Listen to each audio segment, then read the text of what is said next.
लंबे अरसे बाद जब प्रधानमंत्री नरेंद्र मोदी और चीनी राष्ट्रपति शी जिनपिंग एक बार फिर अंतर्राष्ट्रीय मंच पर आमने सामने होंगे तो सिर्फ वर्तमान की कूटनीति नहीं बल्कि अतीत की कई यादें ताज़ा हो जाएगी। याद आएगा अहमदाबाद का वो साबरमती किनारा जहां 2014 में पीएम मोदी ने शी जिनपिंग को बड़े गर्मजोशी से झूला झुलाया। याद आएगा वो पल जब देश के अलग अलग कोने में प्रधानमंत्री नरेंद्र मोदी शी जिनपिंग के साथ घूमते नजर आए। वो पल भारत चीन संबंधों में एक नई सुबह का संकेत देने वाला नजर आया। दोस्ती और सहयोग के बड़े बड़े वादे किए गए। किसी ने सोचा भी नहीं था कि उस झूले के कुछ साल बाद ही हिमालय की दुर्गम चोटियों पर गलवान की बर्फीली हवाओं में हमारे सैनिक एक दूसरे के सामने खड़े होंगे। 2014 का वो झूला सिर्फ एक प्रतीकात्मक क्षण नहीं बल्कि भारत की एक्ट ईस्ट नीति और चीन के साथ आर्थिक संबंधों को गहरा करने के लिए प्रधानमंत्री मोदी की आकांक्षाओं को दर्शाता है। दोनों नेताओं के बीच कई अनौपचारिक शिखर सम्मेलन हुए। डोकलाम जैसे गतिरोध के बावजूद संवाद जारी रहा। ऐसा लग रहा था कि दोनों एशियाई महाशक्ति अपने मतभेदों को प्रबंधित करते हुए आगे बढ़ सकती हैं। लेकिन 2020 में गलवान घाटी में वो हुआ जिसकी उम्मीद नहीं थी। गलवान घाटी में जो हुआ उसने उस झूले वाली दोस्ती को एक झटके में चकनाचूर सा कर दिया। भारतीय और चीनी सैनिकों के बीच खूनी झड़प ने दशकों के संबंधों पर एक गहरी खरोंच छोड़ी।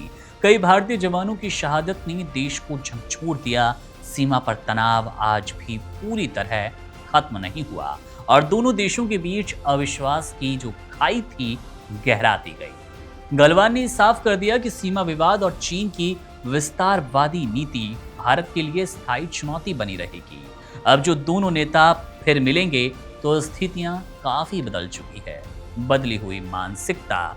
अब भारत चीन को लेकर पहले जैसी मासूमियत नहीं रखता। गलवान के बाद भारत की सैन्य और कूटनीतिक तैयारी कहीं ज्यादा मजबूत हुई।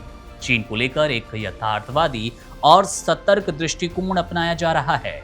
वैश्विक समीकरण। वैश्विक स्तर पर भी चीन और अमेरिका के बीच तनाव बढ़ चला है। भारत ने क्वाड जैसे समूह में अपनी भागीदारी बढ़ाई जिसे चीन अपनी घेराबंदी के रूप में देखता है। भारत अब केवल एक्ट ईस्ट नहीं बल्कि एक नेट सिक्योरिटी प्रोवाइडर के रूप में अपनी भूमिका निभा रहा है। आर्थिक अलगाव। गलवान के बाद भारत ने चीन पर आर्थिक निर्भरता खत्म करने के लिए कई कदम उठाए। चीनी ऐप्स पर प्रतिबंध, विदेशी निवेश नीतियों में बदलाव और घरेलू विनिर्माण को बढ़ावा देना इसके सटीक और बड़े उदाहरण हैं। चीन का आंतरिक दबाव। चीन अपनी अर्थव्यवस्था में कुछ चुनौतियों का सामना कर रहा है और वैश्विक अलगाव लगातार बढ़ रहा है। ऐसे में शी जिनपिंग के लिए भारत जैसे पड़ोसी देश पूरी तरह से संबंध खराब हैं। ये बात कहीं भी सही नजर नहीं आ रही और भारत के साथ संबंध खराब रखना चीन को गवार नहीं गुजरेगा। सीधे तौर पर उनके लिए मुश्किलें बढ़ सकती है। अब संबंध खराब है तो मुलाकात के मायने अपने आप में विशिष्ट हो जाते हैं, महत्वपूर्ण हो जाते हैं। इस मुलाकात में बड़ी घोषणाओं या गर्मजोशी की उम्मीद कम है। ये मुलाकात शायद दिखावे के लिए कम और मुद्दों को मैनेज करने के लिए ज्यादा हो। संवाद बनाए रखना सबसे महत्वपूर्ण है कि दोनों देशों का संवाद का जो रास्ता है वो बंद ना हो। सीमा पर शांति बनाए रखने और भविष्य में किसी भी अप्रिय घटना को रोकने के लिए बातचीत जरूरी है। अविश्वास कम करना। हालांकि ये मुश्किल है लेकिन बैठकों से कम दोनों पक्षों को अपनी स्थिति स्पष्ट करने का मौका मिलेगा जिससे गलतफहमी कम हो सकती है। रणनीतिक संकेत भी यहाँ महत्वपूर्ण होगा।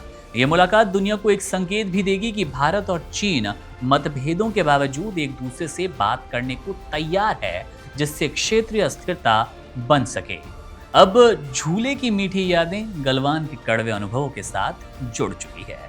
प्रधानमंत्री नरेंद्र मोदी और शी जिनपिंग की हर मुलाकात अब उस बदलते भू राजनीतिक परिदृश्य का आईना होगी जहां दोस्ती के वादों से ज्यादा राष्ट्रीय हित और रणनीतिक सतर्कता मायने रखती है। देखना दिलचस्प होगा कि दोनों नेता जब आपस में साथ बैठते हैं, मिलते हैं, तो वो क्या सिर्फ गर्मजोशी से स्वागत भर है या फिर मतभेदों और अपने अपने राष्ट्र हित को लेकर कोई बात होती है, टेबल पर कैसी बातें आएंगी, कौन सी बड़ी बातें रहेंगी, क्या हाइलाइट्स होंगी दोनों नेताओं की मीटिंग की, ये सारी जानकारी हम आपको देते रहेंगे।